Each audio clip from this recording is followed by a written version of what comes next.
خوش آمدید. میرا نام رضوان بھٹو ہے اور آج ہمارے ساتھ ڈاکٹر سرفراز خان نیازی جو کہ دنیا طب میں ایک نہایت دلچسپ شخصیت کے حامل ہیں اور اس میں انقلاب لا رہے ہیں، اور ان کا تعلق پاکستان سے ہے اوریجنلی، اور یہ شکاگو میں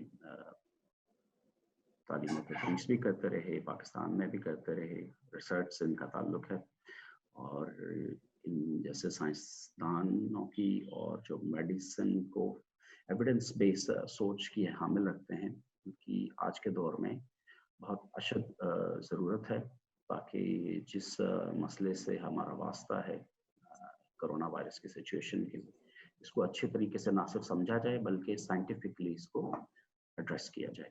ویلکم سر. بالکل. پاکستان جیسے ممالک میں جہاں بھوک ہمارا سب سے بڑا مسئلہ ہے، اس کے بعد لیک آف اویئرنیس، تعلیم کی کمی ہے، جہالت جیسا لفظ میں استعمال نہیں کروں گا، مگر تعلیم کی کمی کی وجہ سے ہم سولوشنز کو یا پرابلمز کو سولوشنز جب ان کے ڈھونڈتے ہیں اس میں ہم مناسب طریقہ کار اختیار نہیں کرتے. تو ہم دنیا بھر میں مختلف طریقہ کار استعمال کیے گئے، اسٹریٹجی استعمال کی گئی کہ پریونٹ کیا جائے، ڈائگنوز کیا جائے، پھر ٹریٹ، کیور اینڈ ریکور. تو لو اینڈ مڈل انکم کنٹریز جہاں پہ بہت زیادہ ہمارے پاس بجٹس نہیں ہوتے، health care system already exhausted ہیں، تو پاکستان جیسے ممالک میں ہمیں ایک تو یہ کہ کیا اسٹریٹجی اڈاپٹ کرنی چاہیے، دوسرا یہ کہ سوشل ڈسٹینسنگ جو کہ پریونٹیو اسٹریٹجی ہے اس کا کیا کردار ہو.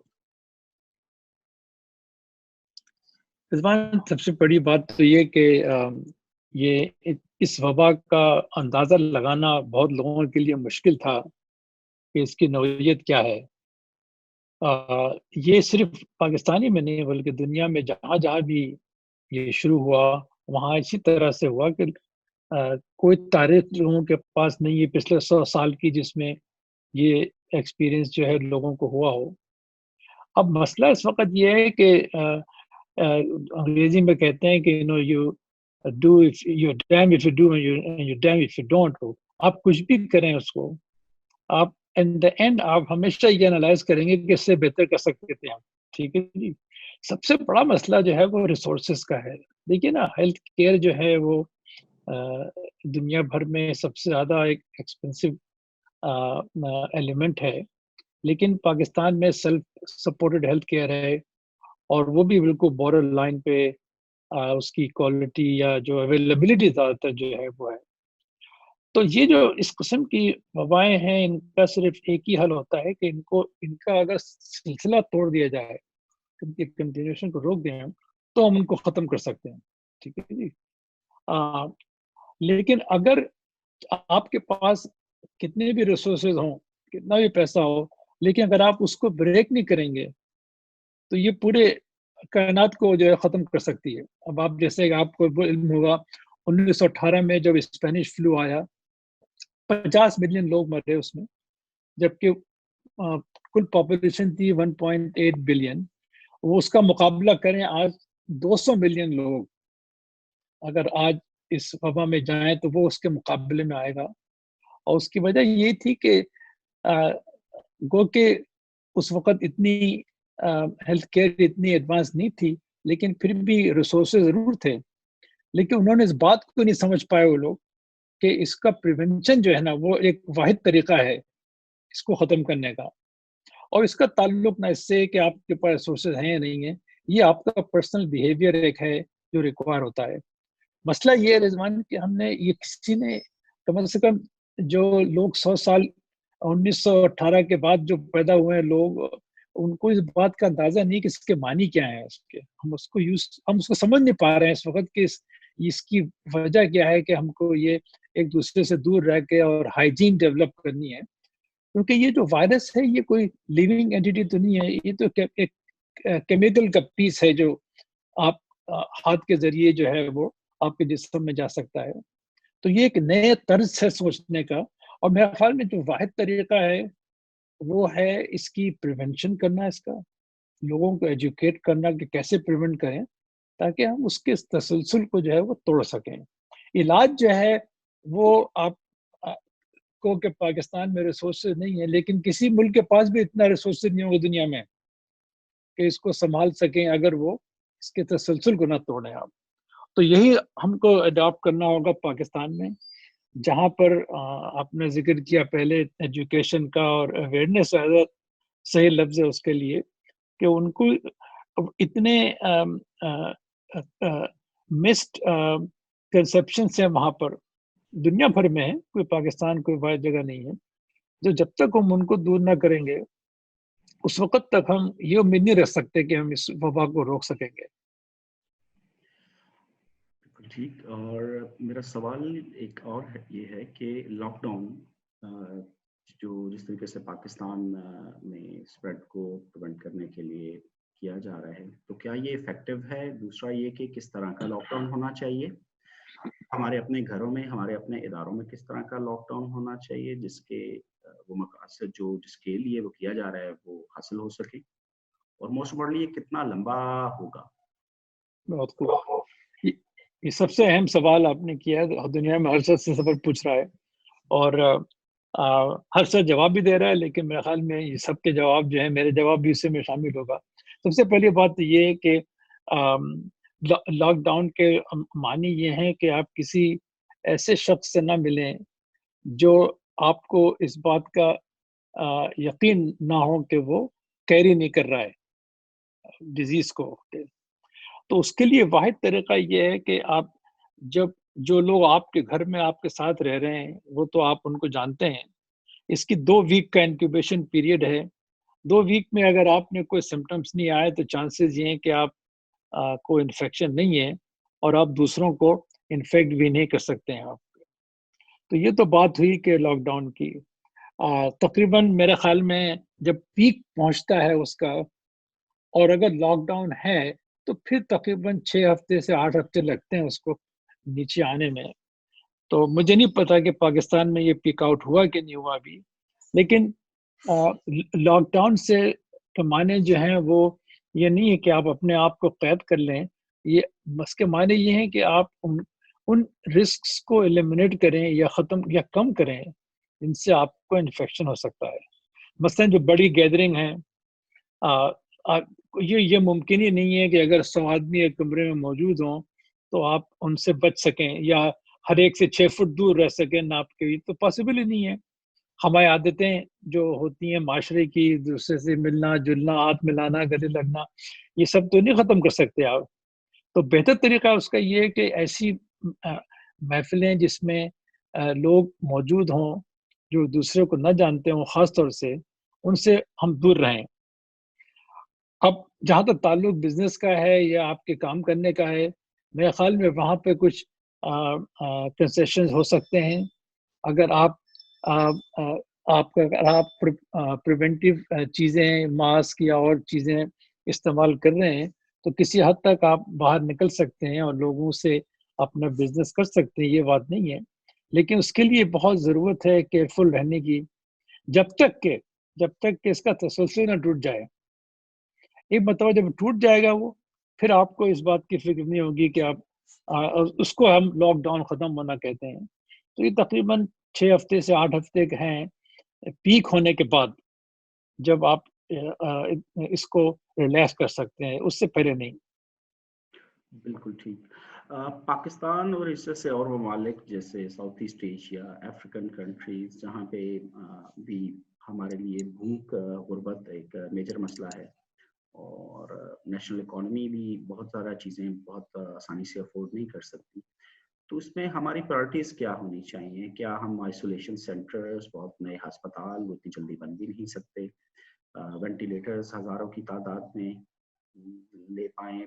میرا خیال ہے امریکہ جہاں آپ موجود ہیں اس وقت وہ بھی نہیں کر پایا. تو ہمارے لیے بیسٹ ریٹرن آن انویسٹمنٹ جس کا امپیکٹ ہو، پیسے ایفرٹ اور ریسورسز اپنا وقت کہاں پہ انویسٹ کرنا چاہیے؟